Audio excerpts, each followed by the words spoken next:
السلام عليكم، ازيكم عاملين ايه؟ يا رب تكونوا بخير.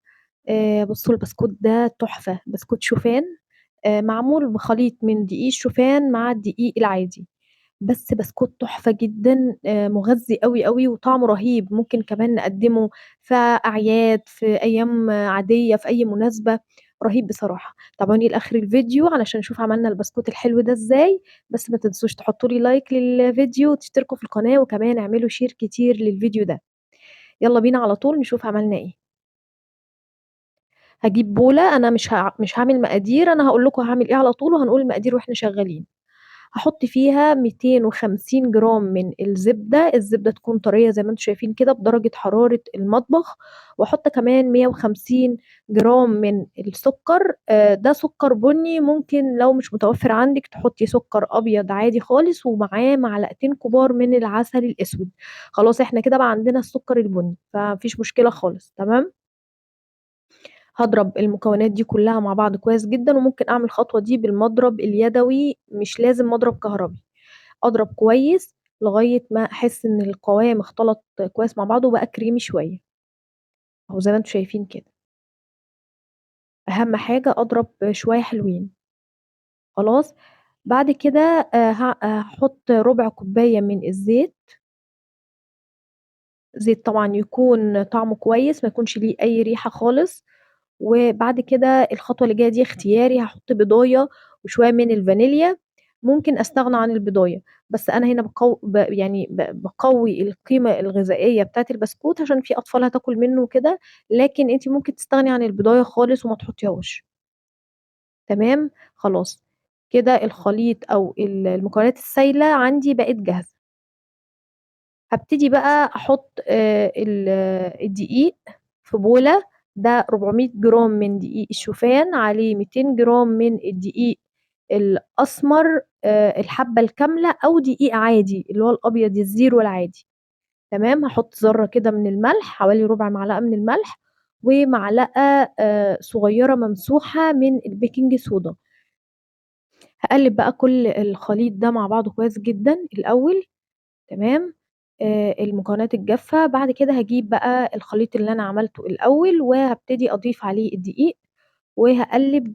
هلم بس، يعني أنا مش هقعد أقلب وأعجن كتير. أي كوكيز أو أي بسكوت بنلم بس العجينة، مش نعجن فيها كتير عشان ما تبص معانا.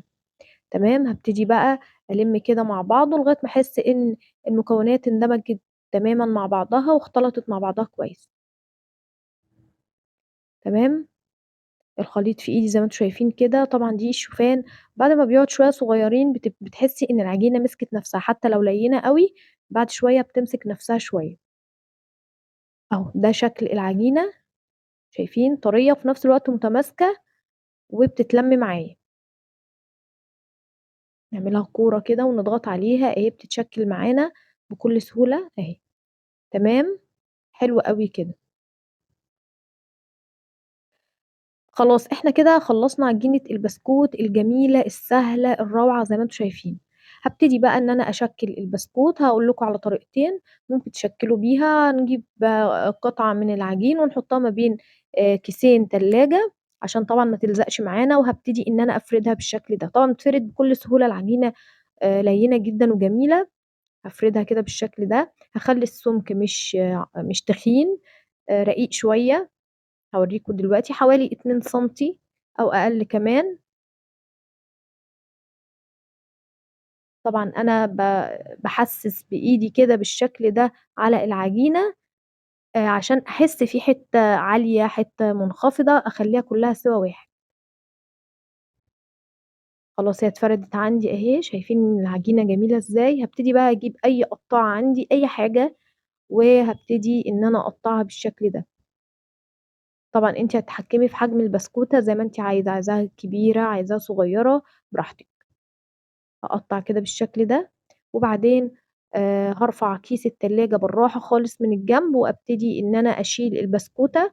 وهجيب الصاج جنبي اللي انا هسوي فيه، مش مدهون اي حاجة ولا فيه اي حاجة خالص اهو. بطلع كده البسكوت بكل سهولة وارص. تمام. سهل جدا وبسيط، وفي ثواني وانت واقفة هتعمليه. تمام، أشيل بالراحة خالص، شايفين الطريقة أنا باورّيكم بالراحة الطريقة اللي أنا بارفع بيها البسكوت أو باشيله بيها، عشان طبعًا ما يتقطّمش منِّك لإن العجينة ناعمة جدًا، يعني ممكن تتقطع بكل سهولة، أهو بالشكل ده. طبعًا اللي بيتبقى في الآخر كل اللي بيفضل ده بنلمّه على بعضه تاني ونرجع نفرده تاني ونشكّله، ما فيش أي مشكلة خالص، أهو زي ما أنتم شايفين كده. ألمّه عادي خالص من على الكيس، وبعدين أبتدي أشكّله تاني. في طريقة تانية هاورّيها لكم ممكن نعمل إيه، نجيب القطّاعة نفْسها ناخد كورة كده من العجين صغيّرة وبعدين نفردها جوّه القطّاعة، أهو بالشكل ده. يعني نحط القطّاعة أو أي حاجة مدوّرة عندِك تكون مفرّغة طبعًا من ناحيتين، ونعمل الشكل ده هاورّيكم تاني هنعمله إزاي. بعد ما خلّصت الصاج ده أنا باعمل له شكل كده باخرّمه بعصاية الشيش طاووق زي ما أنتم شايفين كده، عشان أدّي له شكل البسكوت. طبعًا هادخّله بقى على الفرن درجة حرارة 160 أحطه على الشبكة في النُص، مش بيقعد كتير بيقعد حوالي 12 دقيقة ل15 دقيقة، خلّي بالِك وعينِك عليه أول ما ياخد لون تطلّعيه على طول، أهو دي الطريقة التانية اللي باقول لكم عليها.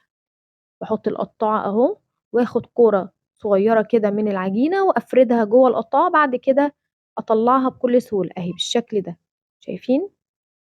بيبقى الشكل ده جميل برضه وحلو.